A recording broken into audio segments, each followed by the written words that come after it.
My name is Nicki. I'm an English makeup artist and I live with Carlo and our daughter Sky in Positano, Italy. Our house is far from the road but surrounded by fruit trees and olive groves, and we grow our own food. We'll show you what it's really like to live on the Amalfi Coast. Subscribe and welcome to the Positano Diaries.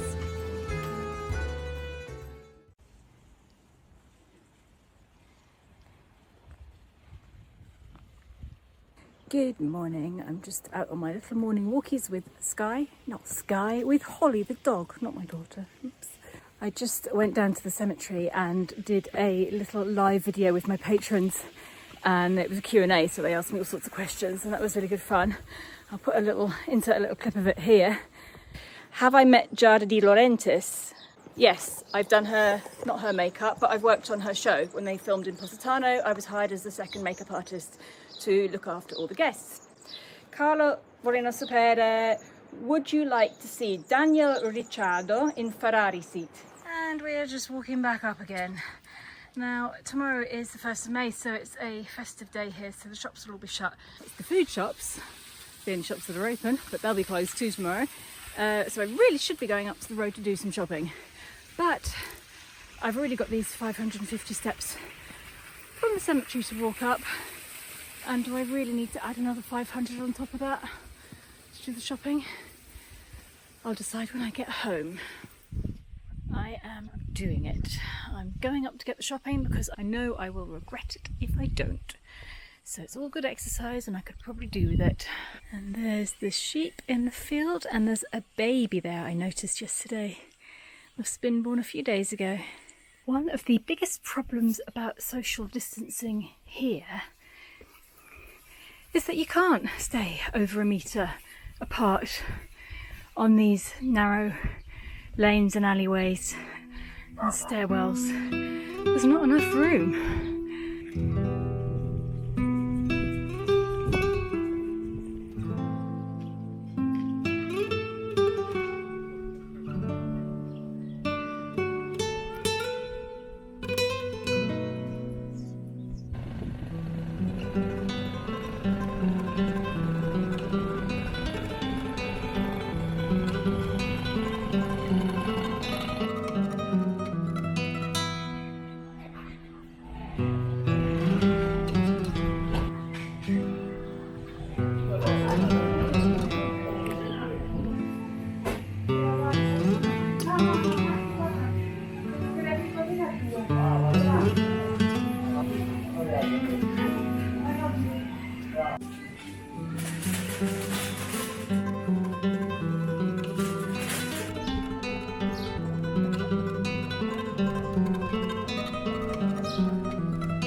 Up here somewhere, and apparently the Nespole are ready to pick the loquats.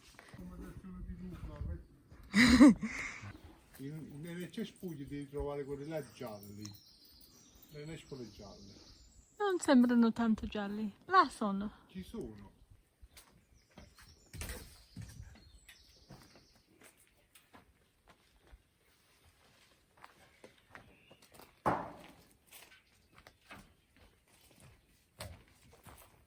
These are Nespole, also known as loquats. Now I'm going to go and open one and show you what they look like inside. So you can peel the skin off them. Not quite ripe enough yet, but you can just peel the skin off, and then the texture inside, it's like a cross between a plum and a pear, I think. They're not quite ripe enough yet, but look, this is what they look like inside. They have these big shiny pips that you can plant and grow more trees with. And then once you've taken the skin off, you can eat all the insides, and it's normally really, really sweet and lovely. I think I'm going to eat that anyway.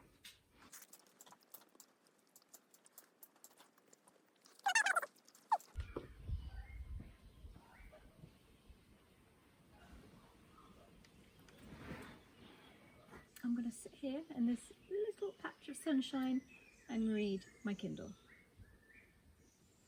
If you listen very carefully, you might be able to hear the bees on the broccoli flowers.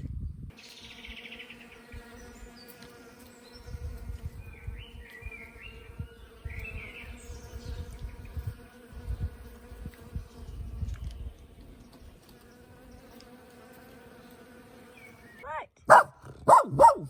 Right. Go in then, go and see. Hello. Ooh, what have you got? Cos'è? Nespole. Stavo appena provando a raccogliere con Luca sopra. Questi sono... These are much riper. Right, let's eat some.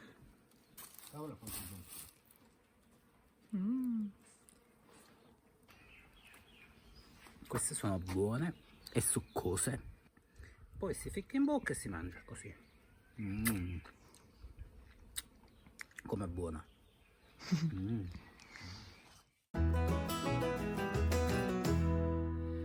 We have completely run out of shower gel. So it is time to resort to handmade soap, which I used to do. Now let's see if I can remember where I kept it.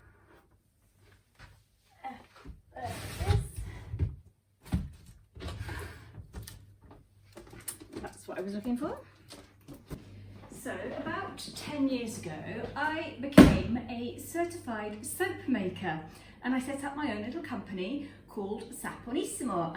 It started off with me running out of lip balm and wondering whether I could make my own lip balm, which I did, and then I wondered what else I could make. So I started ordering in some products, and I ordered some oils and flavourings and stuff, and started to fiddle around.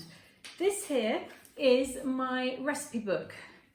It is over halfway full. These are all recipes for soaps and bath melts, healing balm, fizzy bath milk, thick and creamy conditioner, mostly soaps, loads of different ones. And I used to spend time in the kitchen just concocting new recipes and experimenting, and the whole house smelled absolutely amazing. I tried to use as many local products as I could. I'd use, my soaps contained about 50% local olive oil, which I would pick up from the Gargiulo olive oil factory in Sorrento. I would go up to Santa Maria di Castello to pick up goat's milk, which I would get from one of our friends who have a little restaurant and a little farm up there. And I would invent all these beautiful soaps, and I eventually got myself qualified so that I could sell them. It was very complicated because European law stated that you can make soaps at home in your kitchen and sell them once you're certified, but each country has its own laws which are superior to the European laws, and the Italian laws stated that if you were to make any product that goes on the skin, you have to have a fully equipped scientific laboratory, which I had no chance in hell of getting here in Positano. So I would do all my experiments here, and then I'd take everything back to England and make all my soaps there, and then pack them up in a suitcase and bring them back here and send them from here. And then we had huge problems with the postal services. They wouldn't arrive, or they'd just go missing. And the postage was very expensive here as well, not even to mention the amount of time I would have to queue up in the post office to actually get things posted. And once we moved to this house and I had to pack everything up, I pretty much packed up the whole business and didn't start it again. This is what I have left. Now, I have some more boxes down in the basement. Let's go and see what's down there. This is definitely a horror film type basement, but there's this whole area here is soap stuff. I'm not sure what's in each box. Jars and bottles. My old protective glasses, so I didn't get splashed with caustic soda. Stainless steel mixing bowl. There was a soap box label.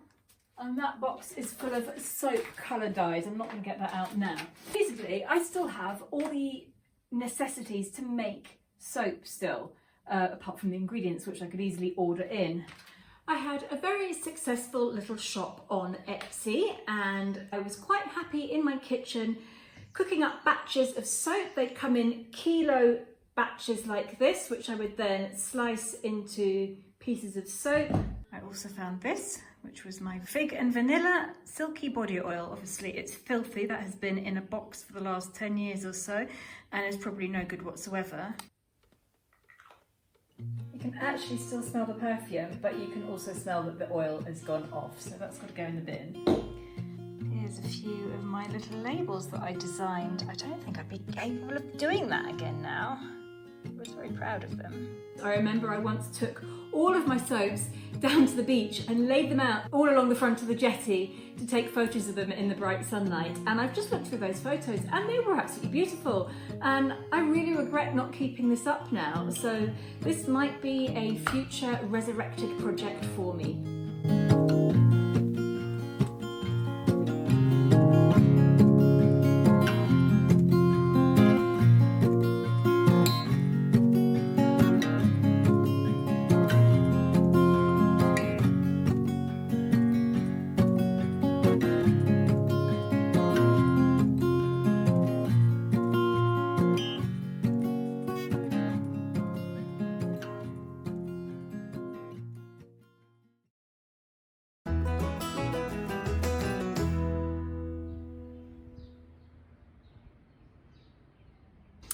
It is a funny, flat, cloudy day. I'm going to make spaghetti bolognese because I haven't done that yet. What we need for this recipe is a little bit of celery, a carrot, some onion, minced beef, some cooking wine and some tomato tinned or in bottles. And you want it all chopped up like this.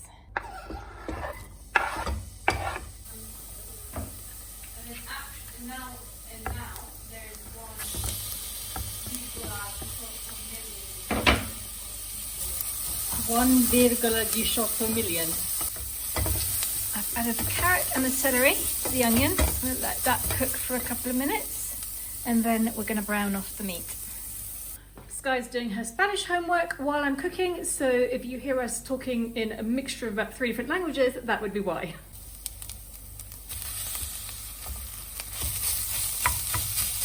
Now I'm only doing a little spaghetti bolognese because it's just me and Sky here, so and we're not very hungry. Yeah, we don't really need much. A little bit of cooking wine. Once that's all browned off, you can add your canned tomatoes, which we've run out of, so we've only got sort of liquidy tomatoes, but that's going to be just fine, and we'll be making a big batch of canned tomatoes later on this summer. And while that is cooking, let's see what Luca is up to.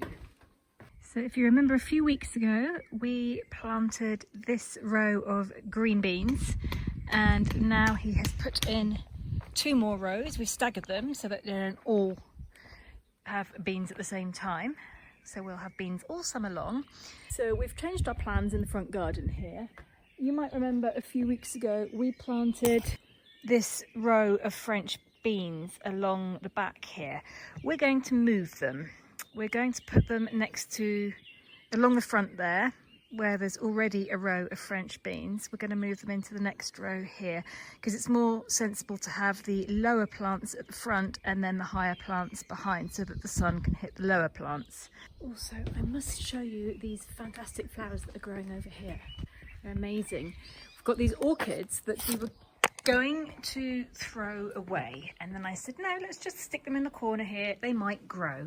Well, they certainly did grow. Look at that. They're absolutely beautiful. At Easter last year, we planted 6 little flowery plants around this tree here, and they have grown and grown and grown and grown and completely smothered the lemon tree, which never produced lemons anyway. And now all these beautiful little flowers are coming out.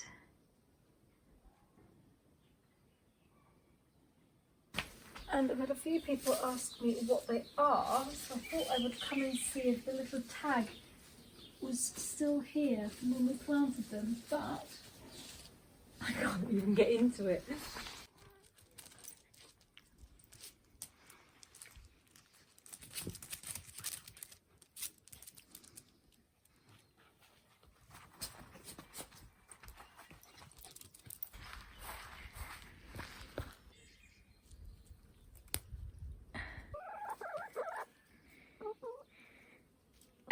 Now, my mum would have always put a bay leaf in it, and I don't think we have any bay leaves in the garden, so I'm going to put some other herbs in. I think that's oregano and some sage. Probably totally wrong, but I'm going to stick it in.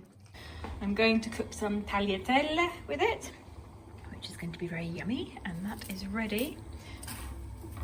Once the pasta is cooked, you mix it all together. You do not put the plain pasta in a bowl and then pour the sauce on top, because that's going to taste very boring. You want it all mixed up.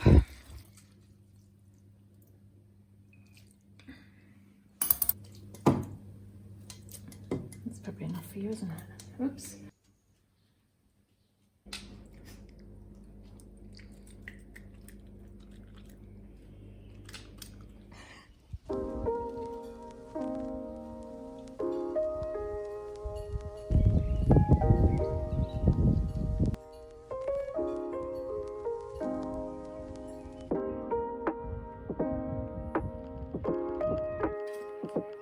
This is going to flower very soon. There are two huge flowers coming out. They are white. They're very similar to these, but white. It's a shame, because these are lovely. I think now I need to move on to the next question. ¿Piensas que los efectos del turismo son positivos? I don't understand Spanish. Okay, do you think that the effects of tourism are positive? Write main points for what different people would think. So I need to think of someone. Well, that's easy, because that's the same as here. It is positive because it brings employment to everybody and it helps benefit everybody, but it's got its bad terms where it gets overcrowded. Traffic, parking, more pollution. Those are bad points.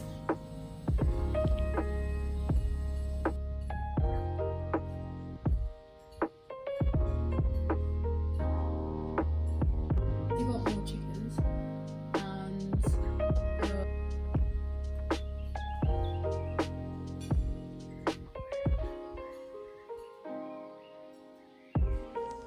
While I've been sitting here, I've been looking through the news, and the local news has just come up with a thing that in the last few days we've been allowed to take walks at sunrise and sunset. Sunrise is pretty much for those who want to go out running from 6:30 in the morning till 8 in the morning, and then from 7 in the evening till 10 at night, people have been allowed to go out for a walk near their home, but more than 200 metres. Now that's been cancelled about an hour ago, so we're not allowed to do that anymore, I think because too many people were going out at the same time, which pretty much is what I thought. I thought, why make everybody go out at the same time when it'd be more sensible for people to stagger naturally throughout the day, and I think they've realised that now, so they've cancelled the time that you can go out for a walk, and apparently you can go out for a walk at any time now. Still close to your house, still wearing a mask, but we can go out for a walk. Exciting times. Might have to drag Sky up into the mountains later on.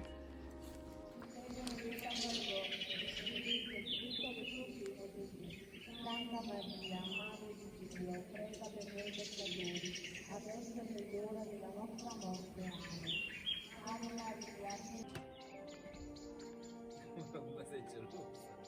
Chi viene a controllare? A controllare come faccio